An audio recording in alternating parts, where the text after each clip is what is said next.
Oh, wanted poster. I don't recognize that guy at all. Never seen him before in my life. No. No idea who that is.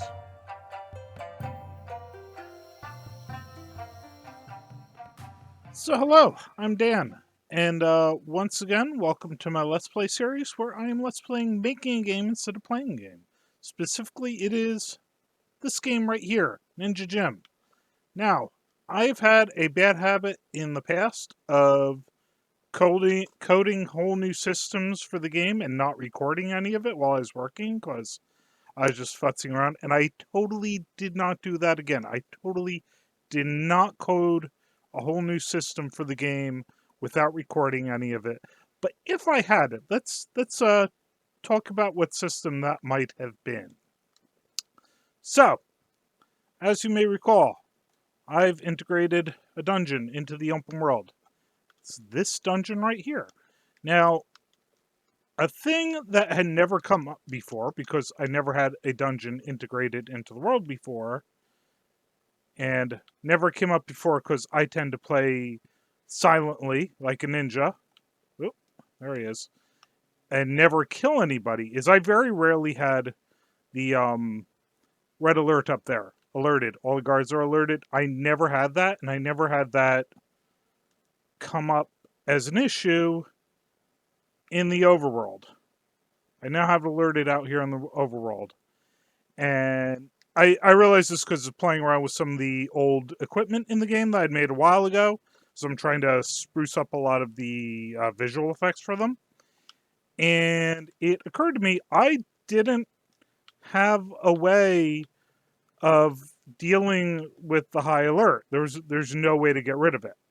So I needed a way to do that, and talked with my producer. We came up with a couple ideas, but one of the big ones, as you see, the one poster right there, is to basically wholesale steal this system out of Assassin's Creed, where you go around a level tearing down all the wanted posters. We're also going to have a couple other ways. If you get to a save point, that'll clear it, and after a certain amount of time, that will also clear it. But those are boring to talk about, so we're going to talk about the wanted system, how it works, and the posters, which I totally did not already code. I'm coding it now to show you how it works. Coding now. Didn't do it yesterday. Doing it now. So, where do we start for a wanted system? What we want to do is have, well, let's get a script up real quick. So, enemy stuff. Enemy AI. So what we've had for a while is if the, let me find it in here. Ah, here it is. So what we've had for a while was if the samurai saw a dead samurai, status would go to alerted. It's been there for a while, and again, it's never really come up as an issue before. I think I've gone into how the alerted system worked in a previous video. This is more relevant to the overworld than the dungeons, so we're not going to get into that today, even if I've had it. What I also set is the wanted level, which is wanted max, because so I can change it whenever I want to. And what that does is that goes over to where I draw the HUD over here. So here is my wanted code. I totally did not just set the alpha to this to be 0 for the purpose of that clip. Because again, I'm coding this right now in front of you, and I didn't code this yesterday or over the last couple days. So what this little bit of code here does is it draws where the wanted level is, how high it is, which could be up to 5, sets the X and Y and all that. I'm having it fade in and out, which I like. So let's take a look at what that looks like. Okay, so I have a hotkey to just get me to alerting now so I don't have to kill a card. You can see up in the top left-hand corner, I have 4 little pips there, show Our wanted level is 5, and the red there is to show everyone's alerted. We come outside. Let's see if we can find a wanted poster real quick. There's one right there. Convenient. Okay. So this shows up. I hit the action button over top of it, and you see the wanted level goes down. If I find 5, let's assume I had found 5, the alert would go off, the bar would disappear. Cool. Fun. Good. There's a problem I had with this system, though. Is that if you go in and out the door, it respawns all the posters. And I could just go in and out the door as many times as I like for the posters to spawn right here next to me. Now, I have infinite lockpicks at the moment for the purpose of testing. Normal players wouldn't have this, which is why the door locks. All the doors, like this door doesn't lock because it's not a real door yet. But I had this system, initially, too many posters spawned right next to the door. So, yeah, see now I get them all. And it's easy, but it's easy because I have infinite lockpicks. So let's talk about how I handled the posters for a moment. Okay, we have some math here, and this is some math that it took me a few hours to get to work the way I wanted to. So you see a ton of posters set all over the level. I have set spawns for all of them. You see it there, there, there, there. Okay, got it. Good. Got it? Good. Okay, so when the level starts, picks a random number out of a number I'm going to get into a minute. If that number is not 0 and we're above the minimum, it'll destroy it. So the action prompt comes up, and so when you press the action button over it, it does the things it reduces the wonder level. Cool? Got it? Got it? Okay. To make this work the way I wanted it to, we have the wanted max, which is 5. That's where it starts out at. We have the number of wanted posters, which when I was doing the math on this was 30, but it will be different for different levels, so I'm kind of generalizing this. Then I have the expected amount of posters I want to have, which is the wanted max times 2. So we divide the amount of posters in the level by the expected amount minus 1, because we get an off by 1 error here. This will get me a number between 0 and 2, so 0, 1, and 2, which means this here, this random number will be 0, 1, and 2, and if it's 1 or 2, it'll destroy it, so it gives it a 2 out of 3 chance of being destroyed, which since the max number is 30 and the one I want is 10, it'll give me about 10 posters randomly dispersed throughout the level. You see all these posters here. Poster there. All but about 10 of these are going to be destroyed, so they're dispersed all throughout the level. Okay. And then I have a minimum, which is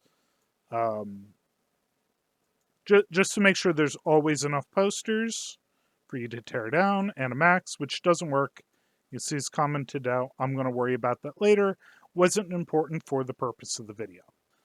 So that gives us our nice distribution of posters around the level. I'm going to look for them while talking for a second. Or maybe I won't. Maybe I'll just blab. Where are they? But yeah, the good distribution posters. So this becomes... It's a thing I'm not sure if I like about this, right, is now I have this whole cool little mini game in here that only comes up if you screwed up. Like, people who are playing the game well will never have this come up. And I don't know how I feel about that. There's one. Haha.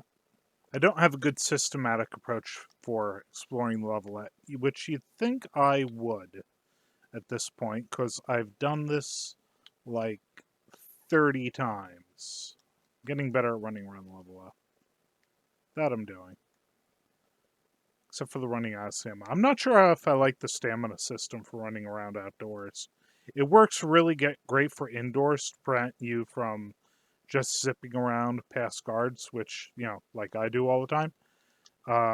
But does make running around the overworld a little bit more annoying than it needs to, and I might have to change it at some point. Also like how the huge crowds here make seeing the posters difficult. This is, what time is it? Yeah, it's like 8 in the afternoon, 8 in the evening, so it's peak time of day. There's a poster. So, actually makes things difficult to see, but you would expect that for really crowded streets.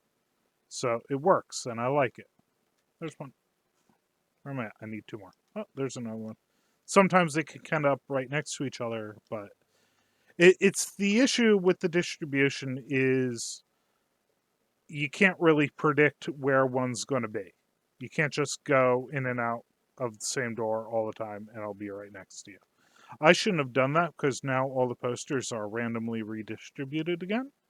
Though then again, I guess it's more likely that now there's more of them. The poster spawning doesn't care about what you're actually at for your wanted level, just with the max wanted level. And there we are. And you see the wanted bar disappears, and we're at green again. And if I were to run back over to where some doors are, oh, I'm near one now.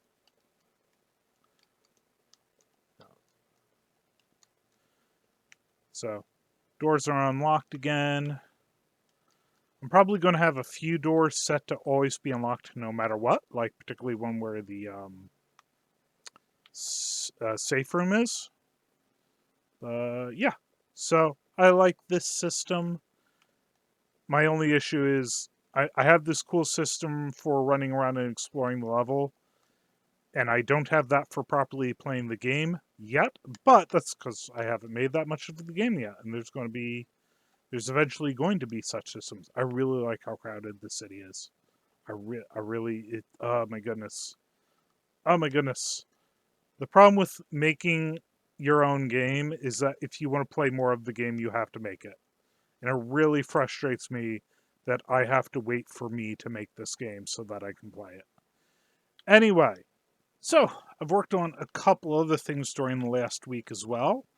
You may have noticed during my running around that when I unlock a door, now there's a little unlock effect. I like that because, well, one, conveying information to the player is always good, but because some of these doors, like running around, I hadn't noticed that I had unlocked the door instead of gone through it. So having this little effect come up of door unlock helps prevent ambiguity of what you're doing when you hit the action button over top of a door, which is good. Let me change items real quick. Let me get hit by guys real quick. That wasn't hit. That was killing him. Come hit me. Hit me.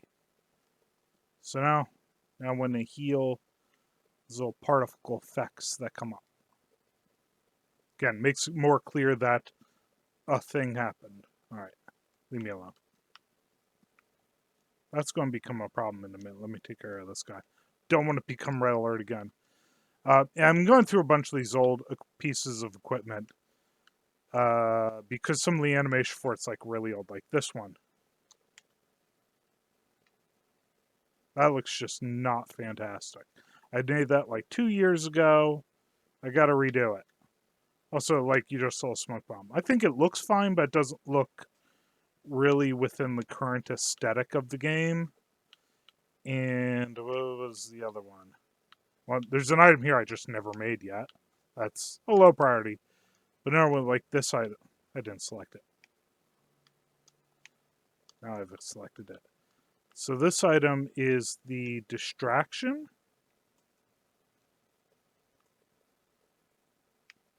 It's like a cursor you put up and all the guys get directed toward that and they won't hear you for a second. But like it doesn't look like a thing yet because we never decided what the actual visuals for it should be.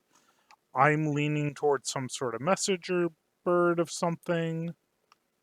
but I have to actually do that at some point. So that's how on my priority list. My real priority is actually animating the ninja so I can maybe and the samurai so we can maybe make a trailer for this and get a Steam page and all that instead of having Block Guy.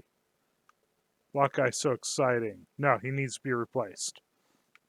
But that is a project for another day and doesn't make a great video, and I've been procrastinating on it by making other things. Which is okay, because I'm still working on the game. Right? Right. Okay, so I think that's enough for today. Talk to me down in the comments. What do you think of my wanted system? What would you do differently? What would you like about it? What do you like about my video or not like about my video? I need feedback. I am play testing this video series, and I need player feedback. Also, maybe do the like and subscribe stuff if you would like. I would like that. If you think this video series is interesting, watching me make the games, maybe share this videos with your friends.